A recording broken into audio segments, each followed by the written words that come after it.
የኢትዮጵያ ሀገራዊ ምክክር ኮሚሽን የሀገራዊ ምክክር ጉባኤ አጀንዳዎች ለሃይማኖት ተቋማትና ለሲቪክ ማህበራት አቅርቦት ግብዓት እየሰበሰበ ነው። አጀንዳ የመቅረጽ የማደራጀትና የማጠናቀር ምዕራፍ ላይ የሚገኘው ኮሚሽኑ በቀጣይ ለሀገራዊ ምክክር ጉባኤ የሚቀርቡ አጀንዳዎች ላይ ከባለድርሻ አካላት ጋር የማረጋገጫ ስራ እየሰራ ነው። አለምሰገድ አሳየ ተጨማሪ መረጃዎችን ሊነግረን በቀጥታ መስመራችን ላይ ይገኛል። አለምሰገድ እንደምናለ በሀገራዊ ምክክር ኮሚሽን ዛሬም ተደማሪ ስራ እየሰራ እንደሆነ ይታወቃል። የዛሬ ልዩ አጀንዳዎች ምንድናቸው? አመሰግናለሁ ለይኩን ዓለም በመግቢያ አንተ ጠቅሰዋል። በዋናነት የኢትዮጵያ ሀገራዊ ምክክር ኮሚሽን ባለፉት 4 ዓመታት እንግዲህ በጣም በርካታ ስራዎችን እየሰራ ያለ ተቋም ነው። በተለይ ደግሞ የኢትዮጵያን ባለፉት ዘመናት አላግባባ ያሉን እንደ ህዝብ አብረን ልንቆም የማንችልባቸውን ልዩነቶቻቸውን ልንፈታባቸው የምንችል እንዲሁም ወደፊት አብረን በጋራ የመጻኢ ዕጣ ፈንታችንን የምንጽፍበትን እድል ለማረጋገጥ እንግዲህ እንድንወያይ አውዶችን በመፍጠር ባለፉት ጊዜያት ቀደም ያሉ የቅድመ ዝግጅት ስራዎችን ሲያከናውን ቆይቷል። በዚህ ሂደት ውስጥ ደግሞ በተለይ 1234 ወረዳዎች የአጀንዳ ማሰባሰብ ምዕራፍ በተለያዩ ወቅቶች የኢትዮጵያ ሀገራዊ ምክክር ኮሚሽን አከናውኗል ማለት ነው። አሁን ደግሞ የሚገኝበት በተለይ የአጀንዳ ማሰባሰብ ሂደቱ ተጠናቆ የተሰበሰቡት አጀንዳዎች የሚጠናቀሩበት የሚቀረጹበት እንዲሁም የሚደራጁበትና ለቀጣይ ለሀገራዊ ጉባኤ የሚቀርቡበትን ስራ እየሰራ ይገኛል ማለት ነው። በዚህ ምዕራፍ ደግሞ ወሳኙ ጉዳይ የትኞቹ አጀንዳዎች ለቀጣይ በሀገራዊ ምክክር ጉባኤ ላይ ይቅረቡ የሚለው አሁን በትኩረት እየተሰራ ከሚገኙ ስራዎች መካከል ይጠቀሳሉ ማለት ነው። እንግዲህ ዛሬ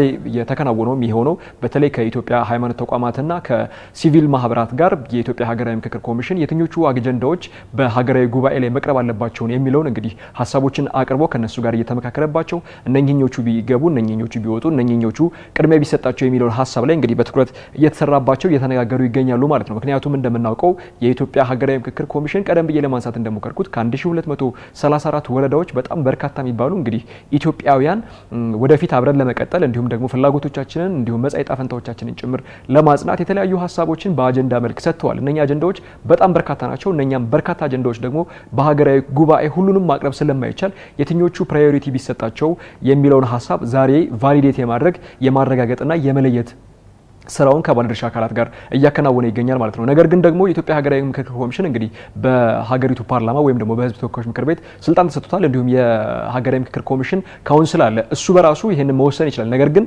ብቻውን ከሚወስን ከኢትዮጵያ ከሚመለከታቸው ባለድርሻ አካላት ጋር ከኢትዮጵያውያን ጋር የትኞቹን ጉዳዮች ላቅርባቸው የሚል የምክክር ሀሳቦችን አሁን አቅርቦ ነው ቫሊዴት እየተደረጉ ወይም ደግሞ የአጀንዳዎቹ በጉባኤው የሚቀርቡ እየተረጋገጡ የሚገኙት ማለት ነው። እነኚህ ደግሞ በዋናነት ቅድሚያ ቢሰጣቸው የትኞቹ ያስፈልጉናል፣ የትኞቹ ቀዳሚ ናቸው፣ የዜጎችን እኩል ተጠቃሚነት፣ የዜጎችን ፍላጎት፣ የሀገራችንን ወደፊት አብረን የምንቀጥልበትን መንገድ የትኞቹ የበለጠ ያረጋግጡልናል የሚለው ለናሽናል ዲያሎግ ሰሚት ለማቅረብ እንግዲህ በዛሬው ዕለት ከተለያዩ ተቋማት ጋር እያደረገ ይገኛል። ባለፉት ጊዜያት በተለይ ደግሞ ከፌዴራልና ከክልል ተቋማት ጋር ከባለድርሻዎች ጋር ማለት ነው የኢትዮጵያ ሀገራዊ ምክክር ኮሚሽን የትኞቹ ጉዳዮች በሀገራዊ ምክክር ኮሚሽን ወሳኝ ምዕራፍ ላይ ቢቀርቡ ትኩረት ሊደረግባቸው ይገባል የሚለውን ሀሳብ እንግዲህ ተወያይቶ ነበረ። ዛሬ ደግሞ በሁለተኛው ምዕራፍ ከሃይማኖት ተቋማትና ከሲቪል ማህበራት ጋር አቅርቧል ማለት ነው። እነሱም ያላቸውን ሀሳብ እያዋጡ በየትኞቹ ጉዳዮች ላይ ብንወያይና ቅድሚያ ቢሰጣቸው የሚለውን ሀሳብ አጽንኦት ሰጥቶበታል። በዚህ ወቅት የኢትዮጵያ ሀገራዊ ምክክር ኮሚሽን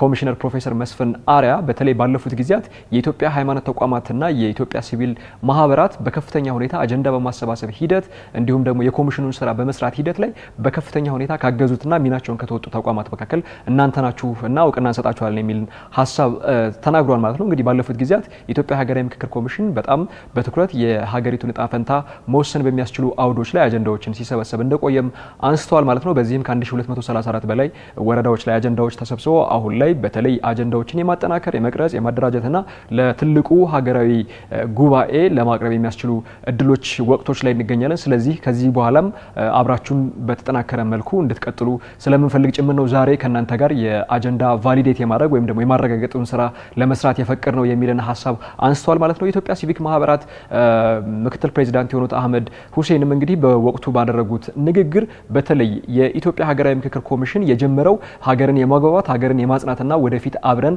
በጋራ እንድንቀጥል የጀመረው ስራ ተጠናክሮ ሊቀጥል ይገባል። ስለዚህ እኛም የሲቪክ ተቋማት እንዲሁም ደግሞ የሃይማኖት ተቋማትን ይህንን ስራ በማጠናከር በማገዝ በተለይ ደግሞ ለሀገራዊ ጉባኤው እንግዲህ ሚናችንን እንወጣለን ሁሉም መሳተፍ መሳተፍ አለበት፣ ሁሉም አበርክቶን ማሳረፍ አለበት የሚለን ሐሳብ አንስቷል ማለት ነው። በማታው የዜና ወጃችን ደግሞ ሌሎች ሐሳቦችን አካተን ወደ ተመልካቾች እንደርሳለን። ላይኩን